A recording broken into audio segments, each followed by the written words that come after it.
Hello and welcome to a new video. Today we're gonna take a look at all the mid-stage evolutions from the newly released starter Pokemon. This cost me a ton of Stardust and it's most likely the only video where I'm ever going to use them, so I would appreciate a like on the video, helps out a ton. If you enjoy this kind of content where we try out all the new Pokemon, feel free to leave a like, it's free, as we're going to now take a look, of course, at all the mid-stage evolutions. There were actually quite a few of them which are really nice, and one of them that was really garbage, honestly, like it was so bad. Let's take a look here real quick at the team. We're going to have the Fire starter in the lead, we're going to have the Water starter as a Saisorp, Quaxwell here, as we're going to have our Grass type Pokemon there in the back, and just team-wise, this doesn't make sense. Like, it doesn't make sense to order them like this. The better thing that you would have been able to do here, as we're going to win the first game, thanks to our good grass type starter there, the better thing would be exactly what I did here right now. This was the first build that I did where I had the grass type starter in the lead. But yeah, basically why is this better? Because if you encounter a Lantern, which is usually in the lead, here of course it's in the back where we get completely hardwalled, you're going to kind of want to have, of course, the basically an ABB line to it. So you're going to have two weaknesses in the back. Both the Fire plus the Water type starter is weak to Lantern, so you kind of want to have your answer in the lead, swap out, maybe bait out the Lantern, then still have your Pokemon to align with. But in this case here, of course, here it kind of worked out, but it's going to be still a bit awkward to beat the opponent here. But it's actually still possible. We have Quaxwell here, which is definitely, in my opinion, the best one out of them all, because I think it's a little bit bulkier than the evolution, which is really cool. Yes, you're going to lose the fighting type step there, as well as you don't have close combat on this Pokemon, but you still have Aerial Ace and Liquidation, which is really good. So this actually is a Pokemon that I kind of really like. Like, honestly, this Pokemon was a lot of fun to play. But what I wanted to say here right now is I actually kind of make a misplay here, I think, as well. Oh, I could have went maybe for a charge move, but yeah, that's going to be sadly a loss where we got completely hardwalled. But I decided not to go for the grass type starter in the long run for an interesting reason, because the main reason for this is that actually both the Fire as well as the Water type starter is actually really decent. Here, for example, we actually get a really nice lead by having the Fire type starter in the lead and getting also the Floragato onto the Diggersby, which is running most like the Hyper Beam plus Scorching Sand, and this was too fast for the Hyper Beam, so they're just gonna go for the Scorching Sand, allowing us to even farm up extra here right now, which is going to be amazing. But basically, I kind of want to have the Fire and the starter in the lead here, and the Water type starter is a Saisorp, because both of them actually are really decently greatly. They actually can work out both fairly well, but Floragato itself is just so bad. Like, this Pokemon is like horrible, like literally nearly unusable. Yes, here you see it doing all the good stuff, but only because it locks in the opponent as the opponent actually forfeits here, which is kind of funny. But the thing is, with this Pokemon, you just don't get to moves very fast. You don't have Night Slash, which it really would have needed from like the evolution. Like, the evolution has Night Slash, which makes this Pokemon actually kind of fun. If you saw my video for Mioscarada, definitely check that one out still if you haven't, because yeah, like, this Pokemon actually worked out fairly well for me. I saw some people comparing it, oh, it's not a worse Shiftry. Shiftry doesn't have fast move pressure, and Shiftry doesn't get to doesn't have like Night Slash on it, for example, which can help with boost. So yes, it's mostly still worse in total, for example, but it has a completely different role. So here, Leafage is actually a cool fast move, it does a ton of damage, but for this Pokemon right now, for the pre-evolution, you're just missing Night Slash. Night Slash would have been so much better, as you would have a bait move for this Pokemon, but here right now, we're going to have to rely on our Crocalor and our Water type boy Quaxwell for quite some time, as those Pokemon are definitely the better ones of them. I actually have to say, nearly every crunch I landed gave me the debuff. I don't know what was wrong with it. Maybe I just have to use Insane Spice in order to get those debuffs, but usually, you know me, I never get them. And here this game was a little bit unfortunate, as you see right now. They can still get the knockout here, which I predicted, but now you saw me actually clicking on the Liquidation. The Pokemon still made another fast move, which is really bad, because I'm fairly certain I would have been able to one-shot the opponent there, as it was Stab, super effective, they were Shadow. So I think I would have been able to win the game if the game would have worked normally, because I definitely clicked on the move and you saw it as well on the screen, so it's a little bit annoying. Here we're going to shield up a move, which of course is not the Earthquake, it's going to be the Rock Slide. Maybe they thought I was still a half flying type Pokemon, which I am not. We are pure water, grass and fire here on today's team. But let's see what we can do here. We will be able to go for another Aerial Ace, and at this point of time, I'm fairly certain I will be able to farm them all the way down before they can get to a Hurricane. They're gonna go for the bait here, but I'm fairly certain I can farm them down, and I will be able to. So now I have a lot of energy left, which is going to be nice, as I should be able to get some shields here, hopefully. especially against the Sableye, I will be able to just go for the liquidation, do some decent damage against them. Let's see. Yes, it's gonna do some nice damage, as I can go for an aerial ace on the CMP tie right now, which will allow me now to get the shield from the opponent. And we know, of course, what they have in the back, and we kind of can play around it maybe. So what I'm gonna do here is I'm gonna go into the Crocalor and try to go for a flamethrower here, which most likely was not the right idea. I should have went for the crunch, which would have been way safer. They're going to use a shield, and I have to swap out into my Floragato, which will be able now to go ahead and take the rock side from the opponent, as we will be able to hopefully get to the grass knot eventually.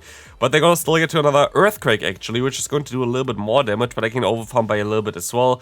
But it's still going to be not as pretty here, as we're gonna get the knockout, but they're still going to have the Sableye. And now it depends, can Crocalor survive a charge move here? If it's a return, I don't think we can. If it's a foul play, we should be able to, and yes, we can farm on the opponent. Crocalor coming in clutch here right now. Let's take a look at the next opponent. Here's basically what I mean with this is kind of unfortunate. We're going to have the Lantern against us. And honestly, because it's the water type fast move, Quaxwell actually is not that bad. Quaxwell again is, I think, way bulkier than the evolution, at least it feels like this, which is kind of nice. So I actually really enjoyed Quaxwell. Like, this Pokemon definitely is a lot of fun to play. Let me actually check real quick if Quaxwell have more stats as the other one. Quaxwell. Quaxwell gets to 1,816 overall for the bulk point, which I think the other one had like 1,600. And yeah, you're going to have a little bit more bulk with the Quaxwell compared to the evolution Quaxwell, but of course you don't have the close combat, but instead you can still use liquidation. You also don't have the fighting type, but you just pure water type. And I actually like this Pokemon quite a lot. So Quaxwell, definitely a cool Pokemon. Quite enjoyed it, but the rest of it, I mean, like Crocalor as well, is actually kind of fun. So maybe I actually can try to use the Quaxwell and the Crocalor in future videos again. I'm fairly certain I'm going to bench the Kitty forever, because like unless it's going to get another move update where it's also going to be affected, which Niantic seems to do right now, where they also give the pre-evolutions new moves, which I feel like is a very good play by them, by the way. So that's definitely cool. We saw it, for example, for the entire Magnezone line that all got Volt Switch last season, which was really nice, or like this season. So definitely going to be interesting for that one. But here we're going to be able to still get a shield advantage against the opponent's Gligar, and also I think it kind of confirms that the other Gligar would have went down, because this was a non-shadow variant, and still the liquidation did a ton of damage.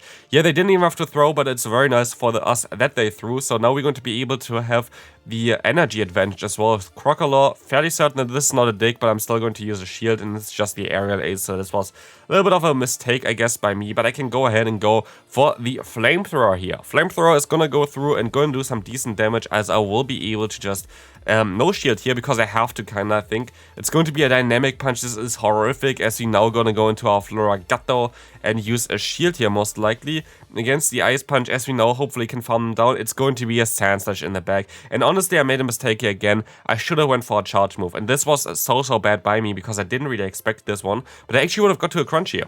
But at the end of the day, it didn't matter anyway, because the opponents still had their Medicham in the back with like 1 HP, I think, so they would have still knocked me out there at this range, though. It doesn't really matter, but still a close game there.